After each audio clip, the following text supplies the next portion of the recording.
this has been an extremely successful conference for Nvidia and for all the attendees. The enthusiasm level is really high, much higher than what we've seen at other conferences that we've been to recently, and high in view of the economic condition that the country and the rest of the world is just now pulling out of.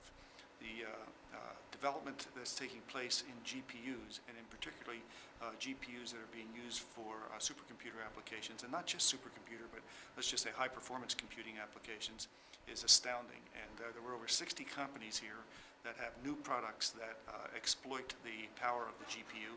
In addition to that, there were probably another 20 universities represented who are learning how to do parallel programming and to exploit CUDA and other parallel architectures. And so the net result of all this is that an incredible network and an incredible infrastructure is being built, and it's being built naturally. It's not being forced on anybody. It's not being driven by a standards organization. It's just kind of evolving ordinarily, organically, if you will.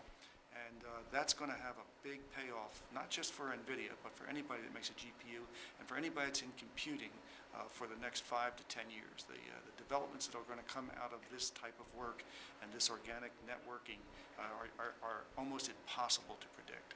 You know, we talked a little bit about the next generation of HPC and how we're seeing sort of a new ramp. Do you still think that after 3 days? Yeah, in fact, even more so.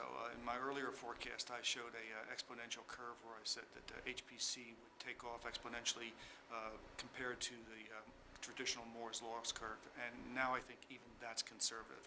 The problem is you have this multiplying effect, and the multiplying effect, I'm not talking about multiplying the processors inside of a GPU, but rather the multiplication of imagination and applications and new software tools that takes place, because these people talk to other people, and so that's just going to stimulate this, and it's just going to absolutely explode. We truly, truly are at a genuine inflection point in the computer industry.